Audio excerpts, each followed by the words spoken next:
भगवान बुद्ध की वाणी धम्मपद वर्ग नंबर 9 गाथा नंबर 1। पुण्य करने में शीघ्रता करें। चुकेल साटक ब्राह्मण की कथा स्थान जेठवन पेज 144। पुण्य करने में शीघ्रता करें।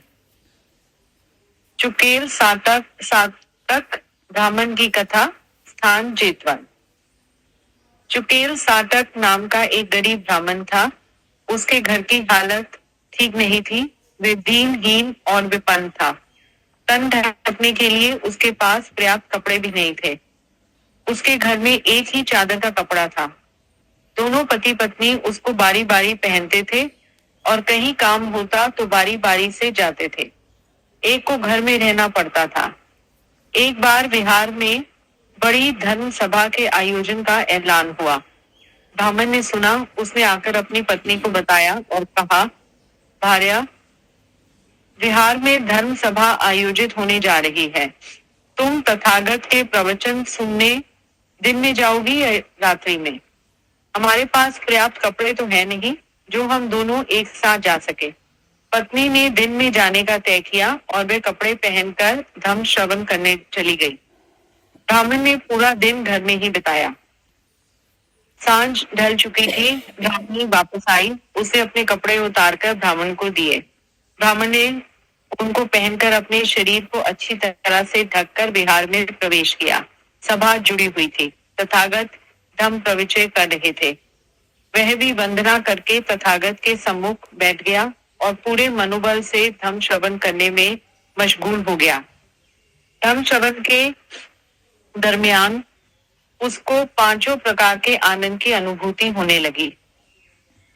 उसका तन मन ओतप्रोत हो गया और वह भाव विभोर हो गया।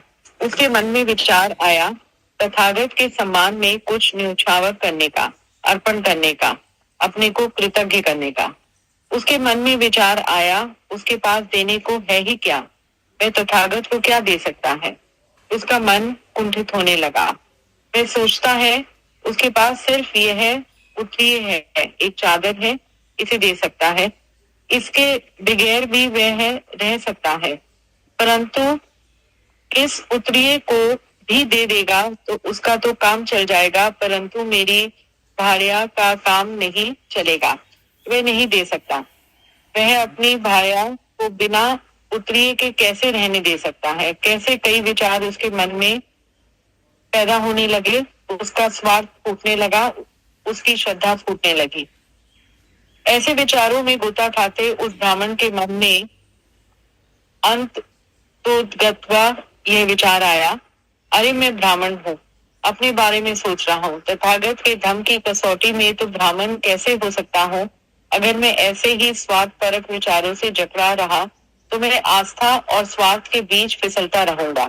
कभी इधर के पलड़े में जा रहा हूँ तो कभी उधर के। इस उद्धापों में तो घड़ी बीत गई। वह फिर सोचने लगा कि अगर स्वार्थ का पलड़ा भारी हो गया तो दुखों से मेरा सिर कभी बाहर निकल ही नहीं सकेगा। मैं दुख के दलदल में ही दबा रह जाऊंगा। मुझे भेंट देनी चाहिए। विचारों की इस विधि में उलझे चुटेक सातक में आखिर निर्णय कर ही लिया। स्वार्थ हार गया, श्रद्धा जीत गई। वह वस्त्र लेकर तथागत के पास गया, तथागत को समर्पित किया और बोल पड़ा, मैं जीत गया, मैं जीत गया, मैं जीत गया। राजा बसे नदी भी धम्म श्रवण कर रहे थे। जब उन्होंने ये आवाज सुनी तो बोले, उससे पूछो वे क्या जीत गया, किसे विजित कर लिया। राजा के सिपाहियों ने पता किया तो ब्राह्मण ने अपनी पूरी मनोस्थिति का बयान किया। जब राजा ने उसकी आपबीती सुनी तो वह भी बोल पड़ा, कठिन है ऐसा करना। राजा ने अपने नौकरों को आदेश दिया, अरे एक जोड़ा कपड़े दिए जाए। नौकरों ने राजा के आदेश का तत्काल पालन किया। एक जोड़ी कपड़े लाए गए, ब्राह्मण को दिए गए। ब्राह्मण निर्लिप्त था, निस्वार्थी था, पुण्य की नदी में गोते खा रहा था। उसने वे कपड़े भी तथागत को उपहार में दे दिए। राजा ने उसे फिर 2 कपड़े दिए, 4 जोड़ी दिए, 8 जोड़ी दिए, 16 जोड़ी दिए। जो जो राजा उसको दिए जा रहा था वे ब्राह्मण उन्हें तथागत को भेंट करता जा रहा था। राजा ने आखिर उसे 32 जोड़े कपड़े दिए। उसने वे भी भगवान को समर्पित कर दिए। राजा ने इस पर आश्चर्य व्यक्त किया और अपने अनुचरों से कहा कि वे उसको उसके दोनों बहुमूल्य दुशालों को लेकर आए। नौकरों ने राजा की आज्ञा का पालन किया। राजा ने वे दुशाले उस ब्राह्मण को दिए। ब्राह्मण ने पुनः एक दुशाला तो भगवान के ऊपर आच्छादित कर दिया और एक अपने घर पर ले जाकर, जहाँ भिक्षु भिक्षाटन हेतु आकर खड़े होते थे, उस जगह पर आच्छादित कर दिया। राजा तथागत के दर्शनार्थ गया। उसने भगवान के आसन के ऊपर शॉल को सजा हुआ देखा। राजा ने पहचान लिया। वह बोला, पूज्य भगवान, यह उपहार आपको किसने भेंट किया है? भगवान बोले, चुलेख साटक ने। राजा सोचने लगा, जैसा कि मैं सोचता हूँ और आनंद विभोर होता हूँ, वैसे ही वह ब्राह्मण भी विश्वास करता है और आनंदित होता है। अस्तु, राजा ने उसे 4 हस्त, 4 अक्ष, 4000 मुद्राएं, 4 युवतियां, 4 परिचारिकाएं और 4 ग्रामों की जागीर प्रदान की। भिक्षुओं में इस बात पर चर्चा होने लगी। वे आपस में बोले, अरे, चुलेख साटक का कृत्य कितना अनोखा है। उसे सब वस्तुएं 4 के घटक में मिली। जितना शीघ्र उसने पुण्य कर्म किया, उतना ही त्वरित गति से उसे पुरस्कार मिला। भगवान चारिका करते हुए उधर से विहारे। उन्होंने पूछा, भिक्षुओं, किस बात पर चर्चा हो रही है? भिक्षुओं ने सारी बात बताई। भगवान बोले, चुलेख साटक ने पहली घड़ी में बुद्ध को अर्पण करने का सोचा, इसलिए उसे 16 वस्तुएं मिली। दूसरी घड़ी में उसे बुद्ध को अर्पण करने हेतु तत्पर हुआ, उससे उसे 8 उपहार मिले। अंतिम घड़ी में बिना विलंब किए उसने वे वस्तुएं अर्पित की, अस्तु उसे 4 के घटक में उपहार मिले। जो अच्छा कार्य करना चाहता है, पुण्य कर्म करना चाहता है, उसे अपने मन में पुण्य कर्म करने के लिए उत्पन्न वृत्ति को निरस्त नहीं करना चाहिए, परंतु तुरंत उसे क्रियान्वित कर देना चाहिए। ज्यों ही मन में पुण्य कर्म करने का विचार उठे, उसे उसी समय कर लेना चाहिए। वह हमेशा पुरस्कृत होता है। अच्छे काम को त्वरितता से संपन्न करना उसका पुरस्कार है। जब पुण्य करने का ख्याल आता है, हम उसके अनुरूप कार्य को अंजाम नहीं देते हैं। वह विचार चला जाता है और हम पुण्य लाभ से वंचित हो जाते हैं। उसकी जगह दूसरी चित्त वृत्तियां उभर आती हैं और हमारा मन फिर उसमें लग जाता है। इसलिए मनुष्य को कल्याणकारी शुभ कार्यों को करने में शीघ्रता करनी चाहिए और पाप कर्म से मन को दूर रखना चाहिए। पुण्य कर्म में देरी करने पर मन में पाप आ जाता है। पुण्यकारी कार्य करने में मनुष्य ढिलाई बरतेगा तो उसका मन पाप कर्म में या अशुभ कर्म में लग जाएगा और जो पुण्य कर्म उससे होना था वह होने से रह जाएगा। अस्तु, करने में शीघ्रता करें, पाप से चित्त को हटाएं। पुण्य कार्य को धीमी गति से करने वाले का मन पाप में लग जाता है। ऐसा कह भगवान ने ये गाथा कही। अभित्रेत कल्याणे पापा चित्तम निवार्य गंधम ही करोतो पूज्य पापिस्मम रमति मनो। पुण्य करने में शीघ्रता करें, पाप से चित्त को हटाएं। पुण्य कार्य को धीमी गति से करने वाले का मन पाप में रत होने लगता है। बहुत ही सुंदर पढ़ा। ये उहाप और जो था ना, ये तो होता मन की उधेड़बुन होते हैं ना विमी जी, इसका मीनिंग ऐसा होता है। और अंत तो गत्वा मतलब लास्ट में सारा विचार मंथन करके तो जो होता है उसका हिंदी में ऐसा है इसका। अनामिका जी, आप बताइए इसके बारे में अब आज स्टार्ट। सरिता जी, हाँ, इसमें मतलब ऐसे लग रहा है कि अगर कोई अच्छा विचार मन में आया है तो उस पर हम मतलब तुरंत ही वर्क कर ले, नहीं करेंगे तो फिर वही मन जो है वो उधेड़ बुन में लग जाएगा कि ऐसे किया वैसे नहीं किया। तो उससे बेटर है कि उसको करके उससे हट जाए, मतलब उसमें ये वाला जो है मतलब फल वाला वो माइंड में नहीं रखे। मेरे को लगता है वो जो चुकेल सातक था वो भी शायद उस चीज को माइंड में नहीं रख रहा होगा, ऐसे मुझे लग रहा है। मतलब फल के साथ वो अटैच नहीं होगा, वो एकदम उसको मतलब श्रद्धा, उसको जो प्राप्त करना था वो उसने प्राप्त कर लिया था, ऐसा मुझे इसमें समझ में आ रहा है। जो स्टार्टिंग में जो बोला था इसमें कि जो पांचों, उसका कौन सा था, पांचों प्रकार के आनंद की अनुभूति, इसका हाँ मतलब कि हाँ इसका रंग बोला ना आपने। हाँ मतलब कि उसका जो मन है वो शून्यता में चला गया, कि अगर अभी उसको राजा ने इतना दे भी दिया है तो उसके मन में वो विचार नहीं आया होगा कि देखो मैंने पुण्य कर्म किया तो मुझे इतना मिला। हाँ ठीक है, बढ़िया। तो आपके हिसाब से पुण्य और पाप की परिभाषा क्या हुई? पुण्य की मतलब कि पुण्य की परिभाषा तो यही हुई जिसको जैसे जरूरत है, अगर हम हेल्प कर सकते हैं, मतलब किसी भी रूप में, ऐसा नहीं है कि मनी के रूप में ही हो, वो जो भी सेवा हम मतलब अपनी तरफ से कर सकते हैं वो सेवा मतलब अच्छे कर्म में आएगा। और पाप के मतलब किसी ने कुछ मतलब किसी को तकलीफ देना, वो पाप के उसमें आएगा। उसमें अपन भी शामिल है, दूसरा व्यक्ति भी ही नहीं है, ऐसे मुझे लगता है। हाँ हाँ ठीक है, मतलब ये है इसका शॉर्ट में ये भी कह सकते हैं इसको कि जैसे जो अहंकार को बढ़ाता हो वो कर्म तो पुण्य हुआ नहीं, जो बढ़ाता हो वो पाप हुआ, और जो अहंकार को खत्म करता हो वो हुआ पुण्य, पुण्य हुआ।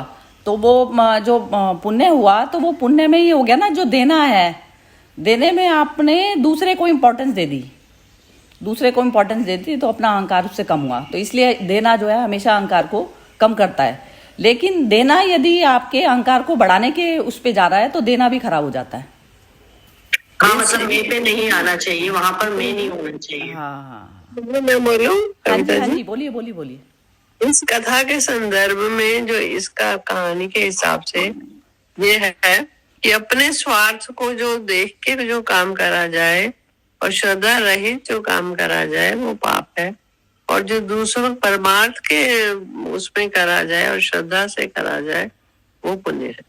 इस कथा के हिसाब से ये है। हाँ बढ़िया, बिल्कुल बहुत ही सटीक बोला। अब ये बताओ कि ये परमार्थ क्या हुआ? परमार्थ ये हुआ कि जो दूसरों का भला करे, जैसे भिक्षु लोग है ना, ये कुछ अपने जीवन यापन के लिए कुछ नहीं करते, ये सिर्फ पूजा पाठ ही करते हैं, दूसरों को ज्ञान देते हैं। तो इनका भरण पोषण, इनका पालन पोषण समाज के ऊपर आ जाता है। तो इनकी सेवा करना भी एक पुण्य का काम है। और पाप का काम ये है कि अगर आप अपनी सोची जाए तो वो पाप का काम है। परमार्थ है दूसरों के लिए करना, तो भिक्षुओं के लिए करना भी परमार्थ है। जरूरतमंद के लिए करना, भिक्षु क्योंकि अपने जीवन यापन के लिए कुछ नहीं करते हैं, तो इसलिए उनके लिए करना परमार्थ है। वो जरूरतमंद हो, है ना, कोई गरीब है, कोई किसी कारण से लाचार है, उसके लिए करना परमार्थ है। जो कर नहीं पा रहा अपने आप अपने जीवन के लिए या अपने भरण पोषण के लिए, या आज के संदर्भ में कोई लड़की पढ़ नहीं पा रही है, पढ़ना चाहती है, उसका करना, या कोई किसी की लड़की की शादी में आप कुछ कर रहे हो, थोड़ा सा दान दे रहे हो, तो वो करना, जरूरतमंद को करना परमार्थ है। और अपने लिए करना या सिर्फ किसी का नुकसान करना जो है वो पाप।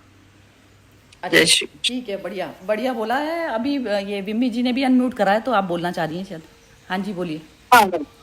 जो नीलम जी ने कहा वो परमार्थ की, उससे तो बिल्कुल मैं अग्री करती हूँ। पर मुझे इस कहानी के उसमें ये लगा कि जब उसने तथागत को दिया, अब जो हम कह रहे हैं कि नीडी को देने की बात अभी तक हम कर रहे हैं, तो यहाँ पर नीडी को देने की, जब तथागत को देने की हुई तो वो नीडी को देने की बात नहीं है। उसके मन में एक वो प्रेम का और निस्वार्थ प्रेम आया, और उन्होंने, हाँ, पूजा श्रद्धा वो है, तो वही निस्वार्थ, मतलब निस्वार्थ प्रेम है आपका है, निस्वार्थ प्रेम होगा तो वो श्रद्धा हो गई। तो वो आपने वो उसके मन में आया और उसने एकदम दे दिया। तो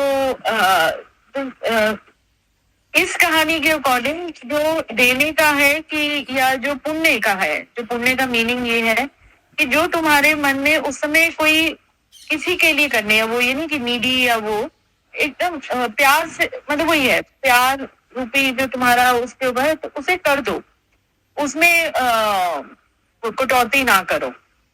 और क्योंकि फिर उसके बाद है कि अगले क्षण तुम्हारा फिर और चीजें से प्रभावित होकर वो जैसे लेसन इंक्रीज बीज वो है, तो जो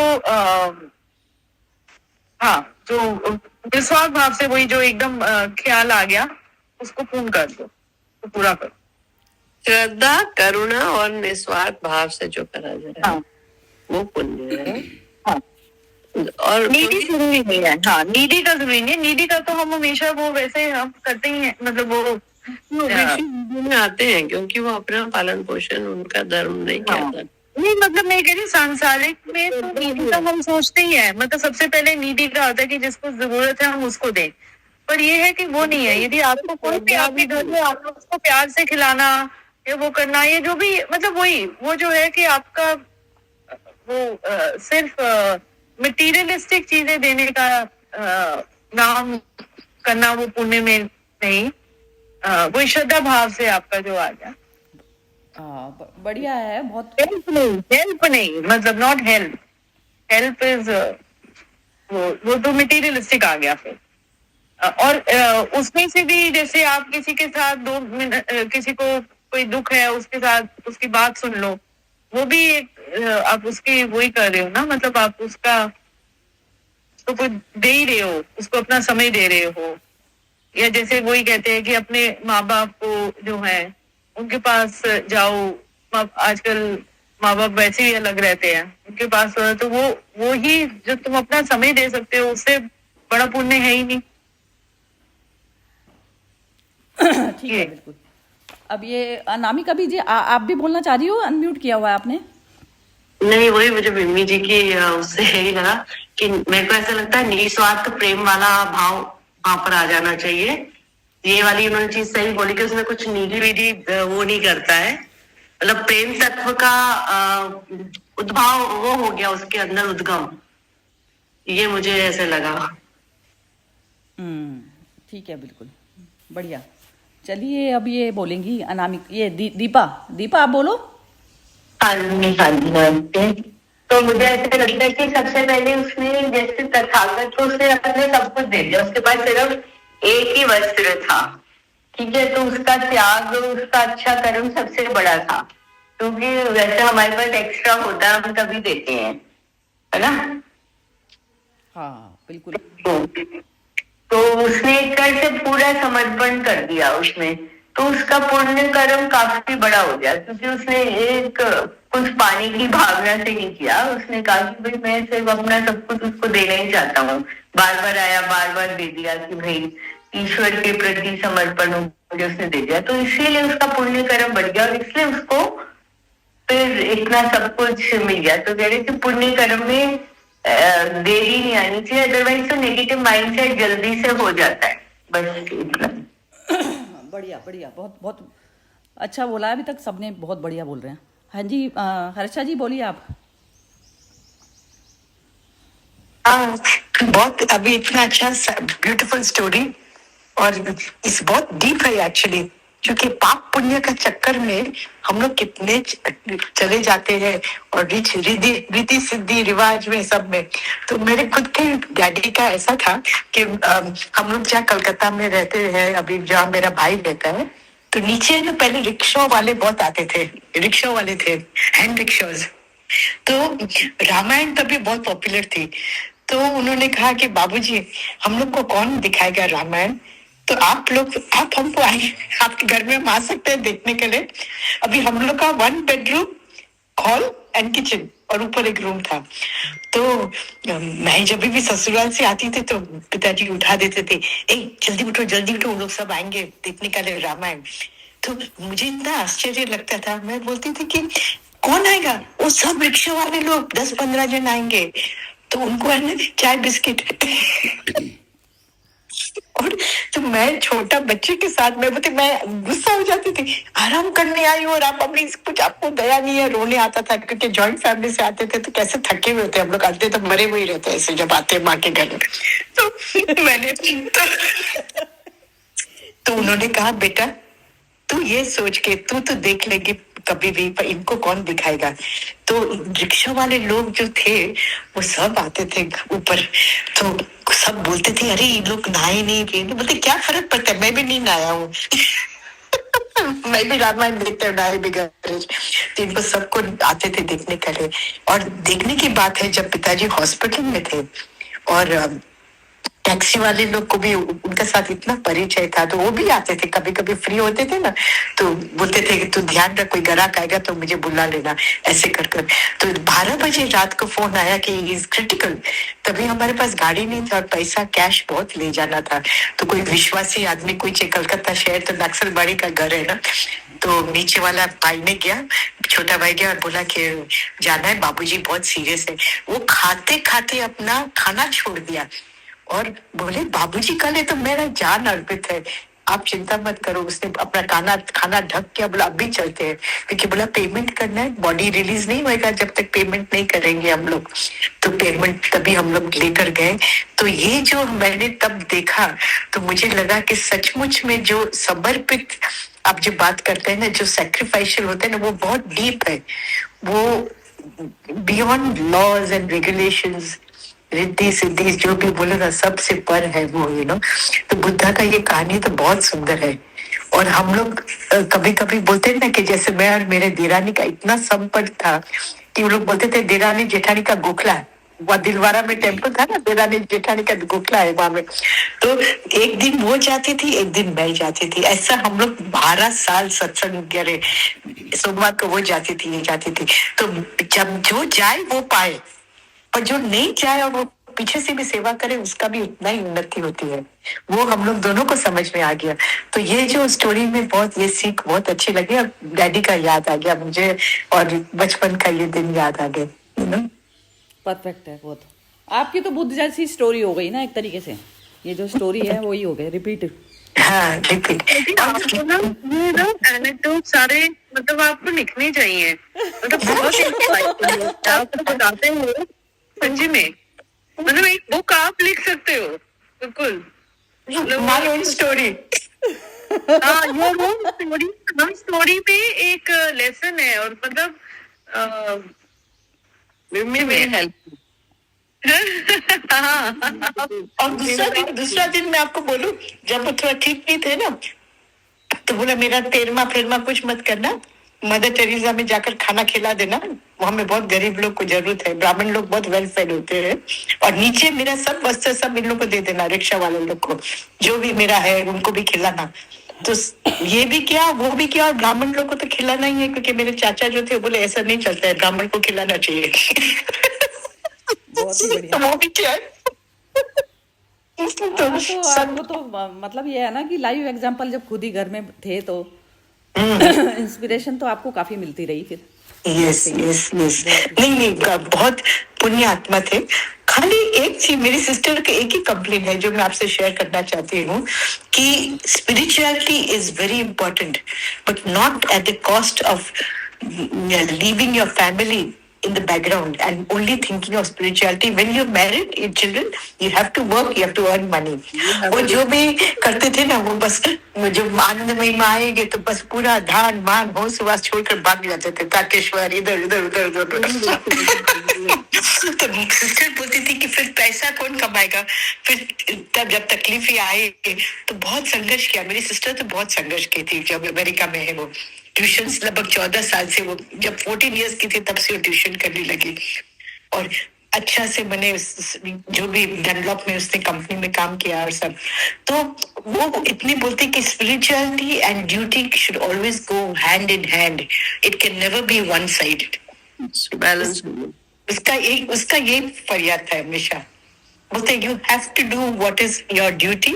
एंड जैसे वो भी बुद्धा जैसे ही है, जो भी सामने आता है, जैसे मैक्सिकन लोग, आपको मालूम है परिस्थिति कैसे खराब होती है, जहाँ आते हैं ना अभी काम करने के लिए उसके, तो उसका फर्नीचर एकदम वेरी हाई क्वालिटी फर्नीचर, आज की तारीख तक वो लोग एक चीज घर से बेचे नहीं है। तो वो जो उन लोग ने पूछा वैल्यू का इसका, बोला $1000 का कोई दुकान वाला भी आपको दे देगा। तो वो बोली नहीं, मुझे किसको बेचना नहीं है, दुकान को इसको बुलाया, मैक्सिकन लेडी को बोला तेरे को ये सब पसंद है, पलंग ड्रेसिंग टेबल सब। तो बोलता ये तो कितना महंगा, आप क्यों हमको देते हैं? बोलते मेरे को तेरे को दे देना, मेरे को बेचना नहीं है, तेरे तू वापरेगी तो देख ना, तो और किसको में देखो, वो तो तुरंत ट्रक ले आकर सब लेकर जाएंगे। तो ये जो होता है ना, कि वो बोलती है कि जो दान पुण्य भी होता है ना, जो अपने सामने नीडी आप देखते हो ना संघर्ष में है, उसको दे दो। यदि यू कैन अफोर्ड, आपके पास भगवान का दे रहा है तो फिर इनको पहला दो, तो ये भी बहुत बड़ी चीज। मेरे कभी कभी मैं उसको बोलती हूँ तू सबसे आगे पहुंचेली है, इस सबसे, ये जो बोलते हैं ना कि दिमाग में जेनरॉसिटी में, तो वो भी एक जरूरी है। और वो आस्ते आस्ते मैं भी सीख रही हूँ अभी थोड़ी थोड़ी उससे लाला लैंड में नहीं लेने का ले। बढ़िया बढ़िया, बहुत ही बढ़िया। चलिए अब ये बोलेंगी मोना। मोना का है? हाँ है मोना आज। आज तो बोलने के लिए कुछ नहीं बचा। हर्षा जी बड़ा अच्छा बताया, मतलब ना पहली बार सुना है मैंने ऐसा ना, ऐसे आज तक नहीं सुना कभी भी। जैसे वो उन्होंने भोग का बताया कि ऐसे दान कर देना, और ऐसे जैसे बताया फर्नीचर का, मतलब अगर अफोर्ड कर सकते हो तो ऐसे। अच्छा लगा सुन के। कुछ बोलने के लिए तो नहीं है, मतलब हम पाप पुण्य में वो उसमें उलझे रहते हैं कि ये पुण्य है, ये हम कर लें, ये हम कर लें, पुण्य कमा लें। मतलब ज्यादातर इंसान इसमें उलझा रहता है, उसमें अपना दिमाग चलाता है कि ये अच्छा कर्म है, ये पुण्य है, ये कर लो, ये कर लो। अंदर से मतलब न्यूट्रल होके करो, बिना पाप में ना पुण्य में फंसना है। ना पापम ना पुण्यम। हाँ जी, ना दुखम ना सुखम। हाँ, उसमें तो इंसान नहीं फंस जाता ना, वहाँ इतनी गहराई तक नहीं जाता, और इतनी गहराई तक तो 100 में से एक बंदा ही जाता होगा। परफेक्ट है। हाँ जी, अब ये जो है बीच बीच में बोला था, लेकिन मिम्मी जी आपकी कमेंट कंप्लीट थी या और कुछ बोलना चाहती हैं? नहीं नहीं, मेरी कंप्लीट थी। और ये मोना ने जो भी वही बहुत अच्छा बोला, ना पाप का ना पुण्य का। तो निस्वार्थ ये है ना पाप। हाँ ये शिवोहम है ना, शिवोहम जो निर्वाण षटकम है ना। हाँ शिव का ना सुखम ना दुखम, ना सुखम ना दुखम, ना पापम ना पुण्यम, ना मृत्यु ना मृत्यु वैसे ना हम किसी चीजें बोलते हैं जो मतलब उस समय समझते नहीं है, और ऐसे ही वो जैसे ना उसको एक तरह का मंत्र बोल दिया या वो बोल दिया, पर कितना मतलब जब उसको इसमें भी लिखा, जब वो पॉइंट किया गया, कितनी अच्छी, कितना सोच के कितना गहरा मीनिंग है। नहीं इसको ना उस कहानी से एकदम निकलते हैं। आप इसको यदि इसके मीनिंग पे आप डायरेक्ट जाएंगे ना, तो वो जो मंत्र होता है ना, मंत्र जो है, सारा मंत्र उस अवस्था को कहा जाता है जो मेरे को उस सिचुएशन से पार लगा दे, जो भी सिचुएशन है। तो मंत्र में ये जो आत्मिक मंत्र हैं, ये उसमें बताया शिवोहम शिवोहम, तो शिव मैं हूँ, शिवोहम शिवोहम, अहम मतलब मैं होता है और शिव मतलब शिव। तो जिसपे सारा कुछ ये जो तीनों स्थूल शरीर, सूक्ष्म शरीर और कारण शरीर तीनों खत्म हो जाते हैं। तो ना मृत्यु ना जन्मे, ना जन्म हूँ ना मैं मृत्यु हूँ, तो मेरी जन्म और मृत्यु मेरा नहीं होता है। तो जब आप ये वाला मंत्र जैसे आपने हर सिचुएशन में लगाया, अब इसमें ये जो स्टोरी है, जैसे अब स्टोरी पे मैं यही बोलना चाह रही थी, और ये आपने ये जो इसने मोना ने ये वो छेड़ दिया तार। अब मेरे लिए जो वैसा कर्म है ना, जैसे पहले मैं योगी बनूं ना, तो योगी बन के पहले अपनी चेतना को आपने मिलाया शिव के साथ पे मिला के आपने शिवोहम हो गए। अब ये जो बॉडी आपकी हो गई, स्पेयर हो गई उससे फ्री होने के लिए। अब उसमें जो पंच महाभूतों की जो बॉडी बनी हुई है हमारी, तो अब यदि मैं अहंकार वाला वो कर्म है जिसमें मेरी जो मैं भाव है, तो वो डिसॉल्व नहीं हुआ। अब डिसोल्यूशन कैसे होता है कि जैसे मैंने पंचभूतों की जो सामग्री है अपनी, उसको डिसोल्यूशन की तरफ पर करा। अब उसमें जैसे उसका जो वस्त्र था वो आड़े आ रहा था उसका, तो उसने कहा कि जब शिवोहम वाली स्टेज पे चला गया वो, अब उसने कहा कि जब मैं बॉडी नहीं, तो उससे बॉडी से जुड़ी हुई चीजें भी नहीं हूँ, तो उस समय में ये कृत्य ना कौन सा करना है, तो उस समय आपको खुद ही दिख जाएगा। तो जो डिसोल्यूशन की तरफ पर जो एक्शन होता है हमारा, डिसोल्यूशन कैसे होता है, तो पंच की गेहूं चावल ये सब की जो हम आहुति दी, और साथ में फिर लास्ट पूर्ण आहुति दे दी मैंने मैं की पूरी दे दी। तो जो डिसोल्यूशन जो मैंने किया अपनी बॉडी का, तो अब उसमें जो मेरे अपने बंदे हैं घर के, अब जैसे यहाँ पर बात आई कि अपना परिवार का वो देखना करना, तो अपने जो बंदे घर के हैं तो उनमें भी तो मेरा फिर वही भाव रहेगा।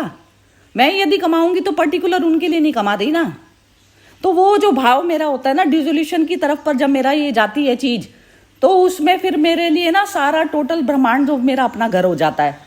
तो ये चीज लास्ट अवस्था होती है, लेकिन ये आनी चाहिए ही हर मनुष्य की, क्योंकि उसके बिना नहीं है गुजारा। और जो हमारा जो अपना घर है, अपना परिवार है, वो हमारे कर्मिक अकाउंट हैं। कर्मिक अकाउंट की कर्तव्य कभी भी नहीं होता। कर्तव्य वो होता है कि जब आप बॉडी को डिसोल्यूशन की तरफ पर लेके जा रहे हैं, उसमें क्या होता है, मनुष्य उसी में फंसा रहता है। जैसे मैं कहती हूँ कि मेरे को अपने पेरेंट्स को देखना चाहिए। अब यदि वो पेरेंट्स ठीक ठाक है तो मुझे क्यों देखना चाहिए? जब कभी वो कोई दिक्कत में आएंगे तो तब मैं देख लूँ, या कोई दुख सुख में आ रहे हैं तो अब वो तो सामने कोई भी मनुष्य आता है, यदि आप उस तरीके से नहीं लेते, आपकी अपनी कोई प्रायोरिटी नहीं रह गई, आपके सामने जो मूवमेंट में जो चीज आएगी आपको उस समय वही चीज को हैंडल करना है। तो उस समय में आपका यज्ञ चल रहा है, अब यज्ञ चल रहा है तो आप उसको अनदेखा नहीं कर सकते, अनदेखा नहीं कर सकते। तो ये चीज जो है, यज्ञ में प्रतिष्ठित व्यक्ति वो होता है। अब इसमें जो इसने किया ना, ये चीज जो उसने की, वो क्या हुआ कि जैसे जिसने मुझे उस चीज से निकाला, आत्मा भाव में जो मुझे लेके आया, तो उसके प्रति मैं पूरी तरह से समर्पित हो गई। तो उसने कहा कि मेरे पास तो क्या चीज है, तो वो चीज बेशक जैसे पहले के टाइम में तो होता था डिसोल्यूशन की तरफ पर वो लोग अपने आप को ही दान कर देते थे, अपने आप को भी दान कर देते थे, ऐसा भी होता था। तो अब उसमें उसके पास में वो था फटा वस्त्र, तो उसने जो है उसका वाइफ का जो है उसका दिमाग में आया कि वो कैसे रहेगी, तो वो तक भी भाव उसका खत्म हो गया, क्योंकि शरीर भाव से तो परे ही जाओगे जब आप कुछ दे पाओगे, किसी को कर पाओगे। तो ये अवस्था जो है, ये मतलब ये नहीं कि पाप और पुण्य, ये जो मोना की जो बात आ गई यहाँ पर कि पाप और पुण्य छोड़ दो, अब इस समय अहंकार को डिसोल्यूशन की तरफ पर कैसे मैं लेके जा रही हूँ, अब सामने कौन सा मेरे पास में प्राणी आ रहा है, उसको कौन सी चीज की जरूरत है, अब उसको सिर्फ मन का हल्का करना है या फिर उसको स्थूल चीज लेनी है कुछ चीज की, तो उसमें मैं अपना टोटल समर्पण भाव से करूँ उस चीज को, एक्ट को। तो उसमें टोटल जो इंडिविजुअल जो परिवार होता है ना, वो तो बिल्कुल ही एक तरफ रखा जाता है। क्योंकि जैसे भगवान कृष्ण थे तो उन्होंने अपनी द्वारिका पूरी तरह से इग्नोर करी थी, क्योंकि उस समय में जब अर्जुन को दे रहे हैं ध्यान, तो अर्जुन पे ही ध्यान दे रहे हैं, तो 100% जीना उस अवस्था को कहा जाता है। उस समय तुम अपने परिवार को माइंड में नहीं रखोगे कि तुम्हारे परिवार में भी ये सब डिस्प्यूट और इस तरीके के झगड़े चल रहे हैं, लड़ाई झगड़े चल रहे हैं, तो उस तरफ नहीं, क्योंकि आप एक समय में एक ही चीज को अटेंड कर सकते हो। तो हम कर रहे हैं ये चीज है, मन कहीं और लगा हुआ है, तो हमारा 100% नहीं होता वो चीज, तो यज्ञ उस चीज को कहा जाता है। और ये जो जब तक हम उस पे नहीं जाते ना, तो हमें पता ही नहीं चलता कि हम जो है कर क्या रहे हैं, हर मोमेंट को ऐसे अटेंड करना है। तो अब मेरे अकॉर्डिंग तो यही था। तो शिवो हम मतलब पहले वाली चेतना जो योग वाली, पहले योग की अवस्था आएगी तो तब आपको पता चलेगा कि आपका क्या करो आप और क्या नहीं करो, ये चीज तब पता चलेगी जी। अब दोबारा बोलिए सब। चलिए अब उल्टा ही शुरू करते हैं मिम्मी जी से। हाँ जी। नहीं कुछ बोलने का ही नहीं है। मतलब आपने बहुत ही अच्छी तरह से वो कि पहले योग और फिर शिवोहम की आपकी स्थिति आएगी।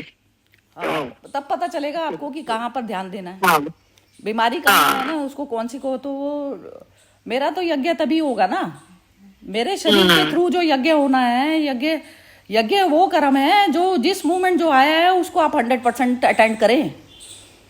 सारे राग द्वेष घृणा ईर्ष्या सब चीजें एक तरफ पे पटक कर उसको, और उस समय में जो सामने स्थिति आई है उसको हैंडल करें। शरीर 4 भागों में नहीं बट सकता ना मन, और मन को उसी समय पूरी तरह से उस मोमेंट में पूरी तरह से डिसॉल्व कर दें। उस चीज को 100% कहा जाता है। 100% मेहनत को नहीं कहा जाता कि गधे की तरह मजदूरी करनी है, मजदूरी को 100% नहीं कहा जाता। बाहर में परफेक्शन कुछ भी मैटर नहीं करता, आप परफेक्ट होने जरूरी हो। आप परफेक्ट जब होते हो जब आप शिवोहम में मर्ज हो जाते हो। परफेक्शन से परफेक्ट कार्य निकलेगा, ना कि परफेक्ट कार्य से परफेक्शन नहीं। परफेक्शन पहले मैं परफेक्ट हो जाऊं, परफेक्ट मैं हो गई चेतना के साथ में, शिव के साथ में मेरी चेतना मर्ज हो गई, मैं परफेक्ट हो गई। अब जो मैं भी करूंगी तो वो मेरा परफेक्ट कार्य है, चाहे मुझे कुछ भी ना आता हो करना, कुछ भी ना आता हो करना, चाहे वो परफेक्ट कार्य होता है। जो दूसरे कार्य होते हैं ना, सुंदर सुंदर बना के कार्य, वो सिर्फ ईगो को बढ़ाने वाले कार्य होते हैं। और ईगो को जो भी कार्य पुष्ट करता है वो पाप है, वो पाप के कैटेगरी में आ जाता है कर्म। जैसे मुझे खाना भी नहीं आता बनाना, अब कोई आ गया, कोई ऐसा वाला आ गया बंदा कि जो है जिसको देना पड़ रहा है, तो पहले मैं कोशिश करूंगी कि फ्रूट से काम चला लूं। लेकिन उसकी भूख ज़्यादा है, तो फिर उस टाइम में चाहे आड़ा टेढ़ा जैसा भी बनता है, तो उस समय मेरा वो बनता है उस समय कर्म की ये जो है इसकी भूख को जो है शांत करना है, तो वो उसको कैसा ही बना के मैंने उसको जो है उसकी वो कर दी। और उसमें भी मैं परफेक्शन की तरफ पर नहीं देखूंगी कि ये उसको अच्छा लगेगा, मैं उसकी शरीर की भूख को शांत करने के लिए करा जाएगा वो चीज़। तो उसमें उसके मन को नहीं देखा जाएगा कि उसका मन क्या चल रहा है। उसके मन को हम जितने भी हम मनों को करके जो सेटिस्फाई करते हैं ना, तो वो हम पाप को बढ़ावा दे रहे होते हैं। दूसरे के मन को भी सेटिस्फाई करना पाप का एक दूसरा वो है। अपने मन को तो करना है ही, लेकिन दूसरे के मन को भी यदि आप बढ़ाते हैं तो वो आपका ही पाप हुआ, वो उसका नहीं हुआ, आपका हुआ। तो ये जो इस तरीके की चीज़ों में ना क्लैरिटी होनी बहुत ज़्यादा ज़रूरी है, क्योंकि हम ज़्यादातर किसी को अच्छा लगे वैसा वाला कार्य करते हैं। ये चीज़ है। चलिए अब कौन कौन बोलेगा? सब बोलो एक एक बार करके। ये मुझे एक क्वेश्चन पूछना है। हाँ जी बोलो। कोई भी जवाब दे दे। जब कर्म के हिसाब से हमें मिलता है तो फिर हम कर्म ही मतलब क्यों करते हैं? मतलब हमें जो मिलना है, हमें कर्म, हमारे पुराने कर्म के हिसाब से मिलना है। मतलब ये मैं थोड़ा सा कंफ्यूज हूँ इस बात पे। हम पुराने कोशिश करते प्रारब्ध हैं के कि हिसाब से मिलना है, तो क्या बोल रहे हो? पुराने प्रारब्ध के हिसाब से जो अब हमें मिला हुआ है जो। हाँ वो मैंने आज वो प्रेमानंद की वो वीडियो भेजी है ना, उसके ऊपर क्वेश्चन है। वो मैंने नहीं सुना तो था, मैं तो भूल गई अब क्या चीज थी वो। तुम वो बताओ क्या था, नहीं समझ आ रहा। मतलब इंसान कुछ भी कर ले लेकिन उसको उसके कर्म के हिसाब से मिलेगा। मतलब वो कितना भी कुछ कर ले उसको अपने कर्म के हिसाब से मिलेगा। ये थोड़ा सा मैं कंफ्यूज हूँ इस बात पे। अच्छा, ये जो मिलने की जो बात कर रही हो, मैं बोलूं? हाँ, चलो नीलम जी बोल रही हैं। हाँ, ये पूछना चाहती हैं कि हम अच्छा धर्म का और परमार्थ का काम क्यों करें जो हमें मिलना उतना ही है जो हमारा पुराना प्रारब्ध है। यही है ना प्रश्न? हाँ जी यही क्वेश्चन है मेरा। हाँ, इसका जब हम अच्छा धर्म के रास्ते पे चल रहे हैं, एक तो हम अपना पुराना प्रारब्ध काट रहे हैं, दूसरे वो प्रारब्ध हमारा बहुत आराम से कट जाएगा अगर हम अच्छे रास्ते पे चल रहे हैं और हमारा मन शांत और परमात्मा में हुआ है। तीसरे हम अगले जन्म की तैयारी करते हैं। मेरा तो यही सोचना है। जय श्री कृष्ण। हाँ जी, चलिए एक बार सबसे पूछते हैं, फिर मैं बोलती हूँ लास्ट में। हाँ जी अनामिका जी आप बोलिए।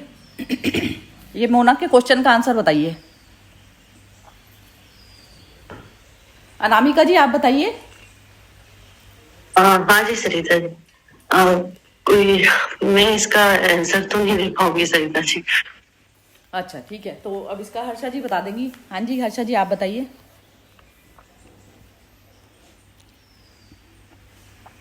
अब म्यूट है आपका, हर्षा जी आपका म्यूट है। जो मुंटा ने प्रश्न पूछा बहुत अच्छा है कि यदि हम लोग को पहले का ही फिक्स्ड है, पर हम लोग के अंदर एक फ्री विल है। हमारे अंदर एक फ्री विल है जो हम लोग यूज कर सकते हैं। और वो फ्री विल क्या होता है कि जैसे भी प्रारब्ध अनुसार हमें कुछ कष्ट आ गई, जैसे मुझे कैंसर हो गया, देखिए समझ लीजिए, मैं अपना ही उदाहरण देती हूँ। तो मैं तो 4 धाम की यात्रा कर आई थी, कुछ नहीं था, तो भी कैंसर कैसे हुआ? भगवान तुमने मेरे को इतना अच्छा प्रसाद क्यों दिया? तो अपनी जो फ्री विल होती है ना, वो हमको समझाते। फ्री विल माने ज्ञान। वो समझाते कि ये तेरा लिखा हुआ ही था, आना ही था। शुक्र करो कि तेरा 4 धाम यात्रा के बाद तेरा टेस्टिंग हुआ और उसमें आया। हाँ, पहले होती तो तू जा भी नहीं सकती और रह जाता तेरा एक। तो ये जो है फ्री विल जो है वो हमें शक्ति देती है अच्छे कर्म करने का लिए। तो एक जो है ना नीलम जी को शायद दादा लक्ष्मी का ये, जो करते बुरा उनका सत्कार करो। तो ये क्यों बोलते हैं भगवान कि हमको सत्कार इसलिए करना है कि उसका अंदर भी हमको वही श्रेष्ठता देखना है और अपना कर्म आगे मत बनाओ। हमारा कर्म और आगे मत बनाओ। खराब जो हमारा कुछ भी अनुभव होता है उसमें हमको बहुत जागृति रखना है कि हम नया कर्म तो नहीं बना रहे हैं। तो ये फ्री विल हो जाता है। तो पहले का जो रिकॉर्डिंग है ना, वो आस्ते आस्ते आस्ते आस्ते वीक होते जाएगा, क्योंकि उसका प्रभाव आप पर नहीं पड़ता है। आएगा तो सही, पर आपका पर में उसका प्रभाव नहीं पड़ेगा। तो बहुत सारे खेल हो गए लाइफ में मेरे तो, पर प्रभाव नहीं पड़ा है। और हम हंसते खेलते जागते हैं, कूदते हर रोज उमंग से। ये उसकी कृपा है, उसकी उसकी मेहर है कि जो हमें बोलता है कि तू तो ये है ही नहीं, ये तो खेल है, जो अपना प्रारब्ध का ही ये सब तुमको आने वाला ही है। उसका कुछ गारंटी नहीं है कि आप भगवान का नाम लेंगे तो आपको तकलीफ नहीं आएगी, पर आगे आप जो भावी बनाएंगे वो आप क्या बना रहे हो, वो उसका पर में सुलझागी है। तो एक शब्द भगवान हम लोग को हमेशा बोलते थे, ज्ञान भया सर्व कर्म नाश। और प्रारब्ध में एक जली हुई रस्सी होती है जो आपको बांध नहीं सकेगी। प्रारब्ध में भी ना ये होता है कि ये जैसे जो मोना का है ना, इसमें सटीक आंसर ये होगा कि जैसे जो हमारी जो बीच में जो बॉडी बदल जाती है ना, तो उसको हम यदि रात को, आप ये समझिए कि आप मॉर्निंग में उठे तो आपके लिए ना जन्म तो बदल गया, लेकिन है ना वही है ना, चेतना वही है। तो उसने जो करे थे तो उसका भी अकाउंट सेटल नहीं हुआ है, सेटल नहीं हुआ। तो सेटल नहीं हुआ, जैसे एक नींद होती है ना, ऐसे होता है मृत्यु। तो मृत्यु पूर्ण मृत्यु हुई नहीं, पूर्ण मृत्यु होती है पूर्ण शिव चेतना को उपलब्ध हो जाना। अब पूर्ण मृत्यु हुई नहीं, तो आपका जो बैगेज जो पुराना पड़ा था, अब वो उसका डिसोल्यूशन, वो शरीर बीच में बदलते चले जा रहे हैं, वो नींद की तरह से बदलते चले जा रहे हैं। मॉर्निंग में उठे फिर दोबारा नया संसार मिल गया आपको, ठीक है, और पुरानी स्मृति भी गायब हो गई, लेकिन बैगेज चल रहा है कंटिन्यूसली। अभी जीरो डेबिट क्रेडिट जीरो नहीं हुआ, तो वो अकाउंट चलता चला जा रहा है। अब अकाउंट को जीरो करने का क्या सोल्यूशन है? अब ये फ्री विल इसमें काम करेगी, ये जो हर्षा जी ने बोला फ्री विल। तो फ्री विल में मैं कर सकती हूँ कि मैं जो है डेबिट की तरफ भी जा सकती हूँ, क्रेडिट की तरफ पर, और न्यूट्रल जीरो की तरफ पर भी जा सकती हूँ। ये मेरी इच्छा है। अब मुझे जाना कहाँ है, डेस्टिनेशन पहले सेट करना पड़ेगा कि आपको जीरो की तरफ पर जाना है। तो जीरो तो होता है ध्यान, मेडिटेशन। अब हर उसमें मूवमेंट में आप मेडिटेटिव मोड में यदि रहते हैं कि आपको और नहीं बनाना, जीरो करना है, पुराना प्रारब्ध से आया है अकाउंट सामने, अब उसको मैं जीरो कर सकती हूँ मेरे हाथ में अभी, और मैं इसको जो है बढ़ा भी सकती हूँ और घटा भी सकती हूँ। क्रेडिट में भी, क्रेडिट में जाना मतलब ये होता है कि आपने जैसा आया है जैसे को तैसा व्यवहार कर दिया, और दूसरा वाला हो गया आपने अच्छा व्यवहार कर दिया, और तीसरा हो गया जीरो पे आ गए, जीरो पे सेटल कर दिया। तो जो जिसकी जो बीमारी है उस बीमारी का इलाज कर दिया आपने, सामने जो आया प्रारब्ध उस बीमारी को, जैसे हम कहते हैं हम किसी का ना अच्छा सोचे ना बुरा सोचे, जो मेडिसिन जो उसको जिस समय जरूरत है हम उसका वैसा करके सोच दें। मेडिसिन क्या चीज़ होती है? जो मुझे अहंकार भाव से हटा दे, शरीर भाव से हटा दे। तो वो मेडिसिन लेनी पड़ेगी पहले मुझे खुद, और फिर वो खुद लूँगी तो मैं शिव चेतना में आ गई। शिव चेतना से अब मैं जो व्यवहार करूँगी तो वो मेरा व्यवहार दूसरे के अच्छे के लिए नहीं होगा, उसको सही उस पे रास्ते पे लाने के लिए होगा। ये होता है। तो इसमें मेरे ही मैटर करती है चीज़ की मेरे को अब सत्य कर्म आगे का पथ बनाना है। अब पथ क्या होता है? वो कोई पथ बनाता नहीं है, शिव चेतना कोई पथ बनाती नहीं है, जैसा आता है ना उसको जीरो माइंड पर चलती है वो। तो पथ बनाना भी, अच्छा बनाना बुरा बनाना, सब उसका खेल है, डेबिट क्रेडिट का खेल है। और जिसको जीरो पे करना है, मुक्त अवस्था वो होती है। तो मुक्त तो मैं इसी क्षण हूँ ना। एक जो फ्री विल है मेरी, वो मुक्त वाली कैटेगरी की है, ये ह्यूमंस में होती है। फ्री विल ह्यूमन में रोल प्ले करती है सिर्फ, इसलिए ह्यूमन बर्थ जो है इम्पॉर्टेंट होता है। और हम इसी जन्म में सिर्फ उद्धार कर सकते हैं, क्योंकि ये जो चेतना जो जहाँ तक जाएगी ना, जैसे आप अब डिसोल्यूशन की तरफ पर नहीं गए, तो अब जो बैगेज जो आपने बनाया अच्छे रास्ते का, तो वो भी डिसॉल्व करने के लिए आना पड़ेगा, बॉडी लेनी पड़ेगी। अब इसको विम्मी जी एक बार दोबारा बोलेंगी ना तो बिल्कुल क्लैरिटी हो जाएगी, और उसके बाद में फिर मोना से पूछेंगे। हाँ जी विम्मी जी बोलिए। मुझे क्लैरिटी पता नहीं मैं दे सकती हूँ क्लैरिटी का, पर मुझे लगता है मुझे है कि हर मतलब जो प्रारब्ध का जो हम कहते हैं कि वो एक बैगेज आप लेके आ ही रहे हो। जो जैसे इस कहानी में भी जो है, जो मुझे ध्यान आ रहा है, जो मोना मेंशन कर रही है, उसमें वो उसको सांप काट जाता है। मोना यही था ना, कि सांप काट जाता है और वो बच्चा मर जाता है, तो कुछ हाँ जी यही था है ना, कुछ ऐसे ही था। पूरी तरह से मुझे ध्यान नहीं, क्योंकि हाँ, तो उसमें भी जो ये एक तरह का जो आप कह रहे हो ना कि मैं जब मेरा पहले का ही मुझे वो मिलना है, जो मैंने पहले किया उसी का मुझे फल के अनुसार मेरी जिंदगी का वो तय होना है, तो मैं दूसरा करूं। पर हर स्टेज में आपको वो ये भी तो देखो कि हर स्टेज में जिंदगी आपको एक मौका भी दे रही है उस पुराने कर्म को एक तरह का इरेज नहीं, मतलब उसको सुधारने का। यदि आज मुझे कोई बीमारी हुई है और पहले उसमें पहली एक्सेप्टेंस आ गई। अब जैसे मैं अपने चलो ब्रदर का ही एग्जाम्पल लूं कि उसको कैंसर हुआ, तो हम उसको यही कहते हैं कि देख पहली बात तो ये बीमारी ही लाइफस्टाइल डिजीज इसे कहते हैं। तो तेरा कुछ लाइफस्टाइल में कुछ रहा प्रॉब्लम कि तूने जो भी पहले जिस तरह का तेरी दिनचर्या रही, चाहे खाने पीने में, चाहे जो भी है जो हुआ, तो उसका वो हुआ है। तो अब इसमें थोड़ा सा अपने में वो चेंज ला दो। देखो किसकी कब यदि मौत की बात है वो तो नहीं पता हमें कि कब किसी, वो तो जैसे वही है वो तो ऊपर वाले के हाथ में है। पर जो एक तरह का जिंदगी तुम्हें मौका दे रही है और हो सकता है कि तुम उससे निकल भी आओ यदि तुम अपना लाइफस्टाइल चेंज कर देगा और वो कर देगा बहुत चीजें जो तुम पहले इग्नोर करते आए हो, तो वो इम्प्रूवमेंट वाला।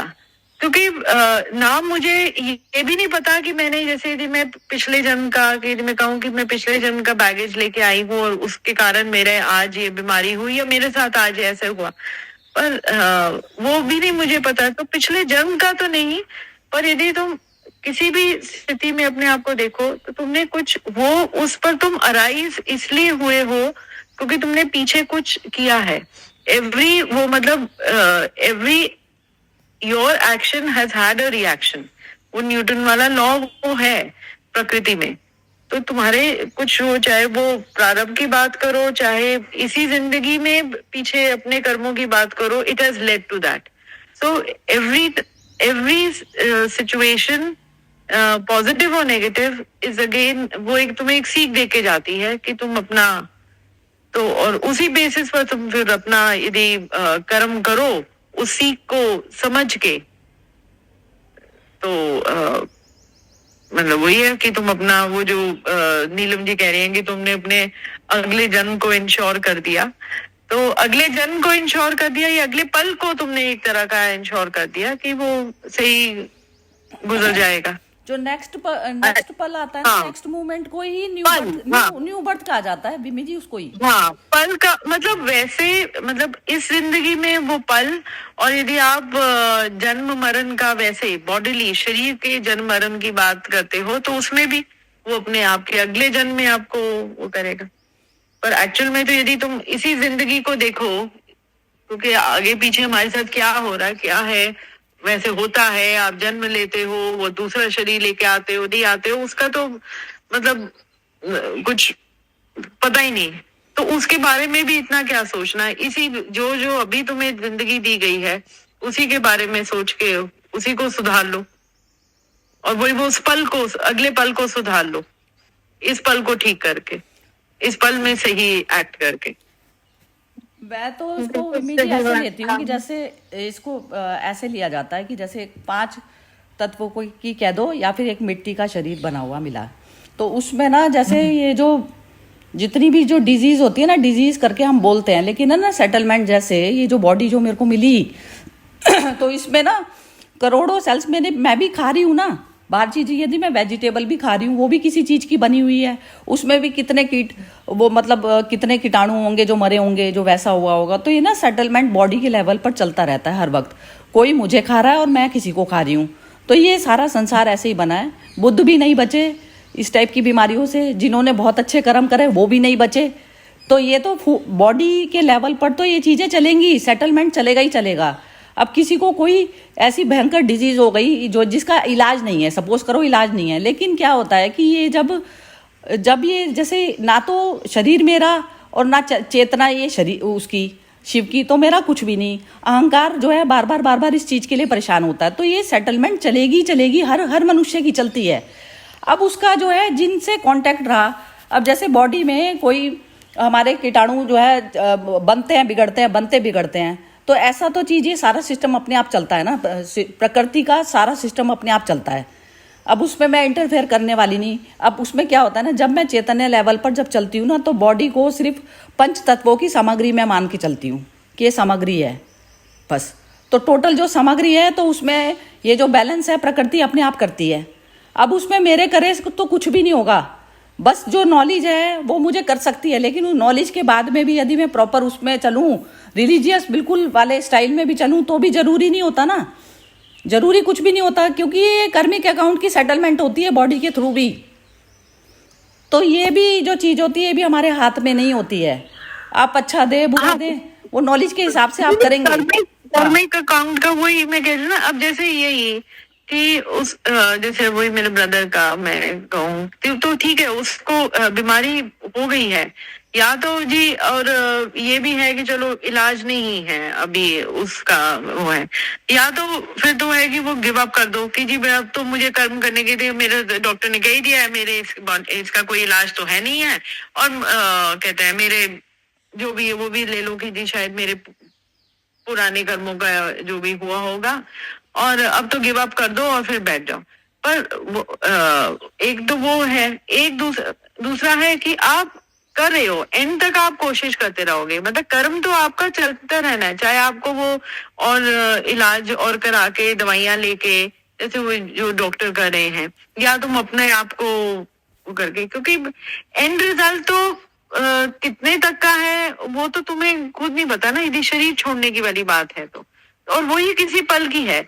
मुझे नहीं पता कि मेरे उस कर्म करने से आगे क्या होगा, वो टर्न टेबल भी हो सकता है, मैंने अपनी पूरी कोशिश कर दी पर वो मुझे रिजल्ट वैसा नहीं मिला। अब जैसे जो लोग स्टार्टअप्स में इन्वेस्ट करते हैं, स्टार्टअप्स में कितनी मेहनत करते हैं ये लोग, इन पैसा भी लगाते हैं, आइडिया भी है, वो कहते हैं मेहनत भी कर रहे हैं, पर वो थोड़ा स्टार्टअप चला और फिर बैठ गया।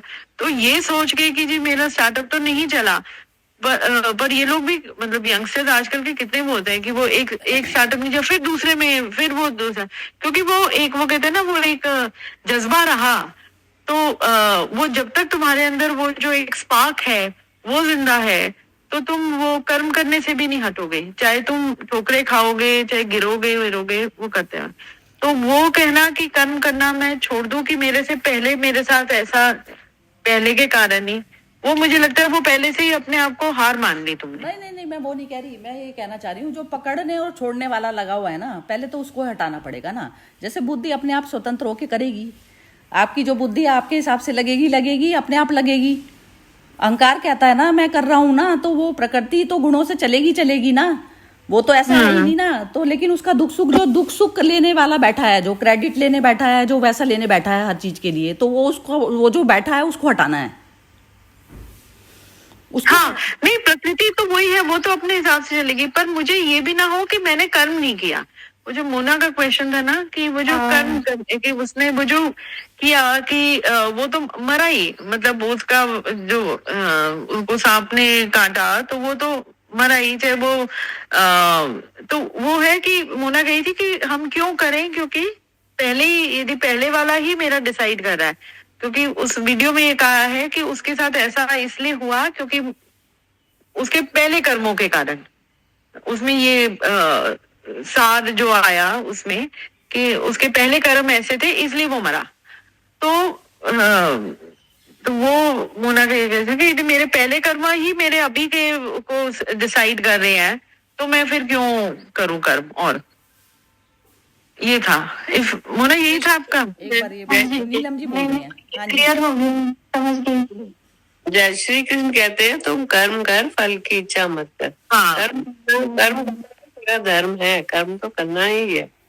और एक इसकी थोड़ी सी मैं समरी करने की कोशिश करती हूँ, पता नहीं ठीक करूंगी कि नहीं।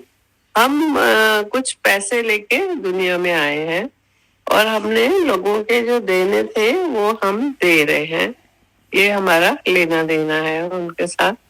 अब आगे लोगों का नहीं है ये, मतलब हम अपने पाप पुण्य धर्म अपने प्रारब्ध सबको एक पैसे के करेंसी के तौर पे हम देके हम कुछ करेंसी लेके आए हैं।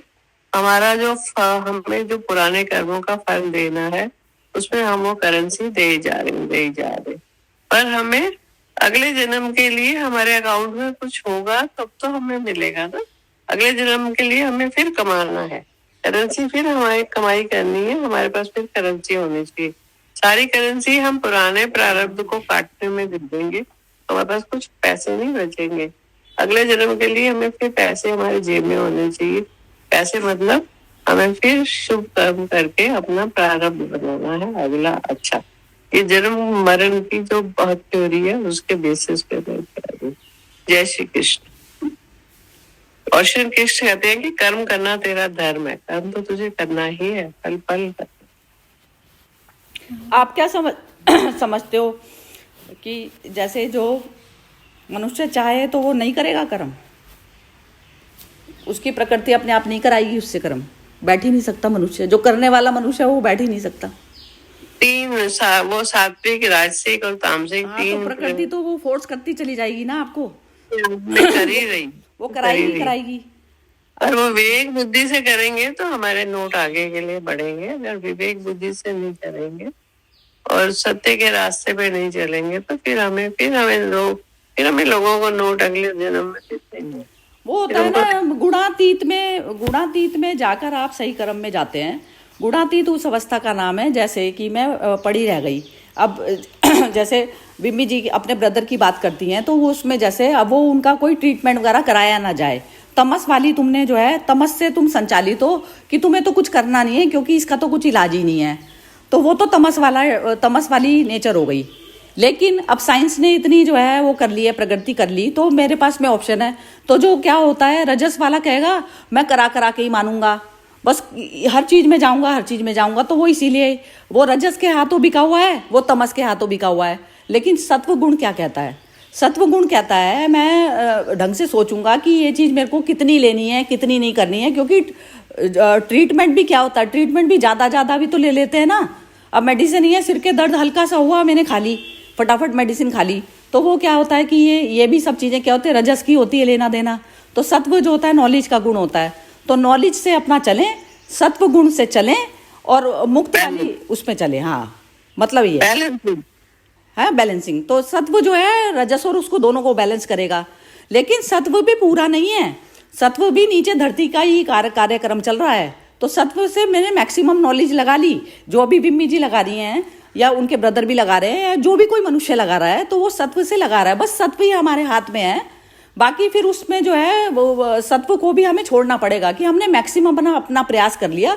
उसके बाद में नेचर जाने उसको क्योर करना है, रखना है, लेना है, करना है। तो ये चीजें डिसीजन, तो वो गुणातीत वाली अवस्था, फल की इच्छा। हाँ, तो ये लास्ट वाली, तो ये तीनों गुणों का ये होता है। और हर जो बंदा है वो अपनी प्रकृति के हिसाब से लेता है।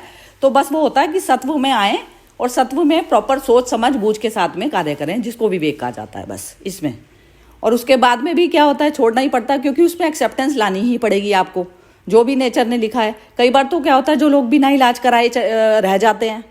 अब जो सिद्धू जी की उसका जो बता रहे हैं या किसी का भी बता रहे हैं उदाहरण, तो सबका जो है कर्मिक अकाउंट का लेना देना होता है। ये होता नहीं है हाथ में किसी के भी। ये चीज तो सबको समझनी ही पड़ेगी। को तो हम लोग ही कह देते हैं कि अब इलाज है नहीं, आप इनको सेवा करो, खुश रहो। और वैसे भी ना इलाज वो भी होता है, डॉक्टर भी कह देना तो भी नहीं होता नीलम जी, ऐसा भी नहीं होता।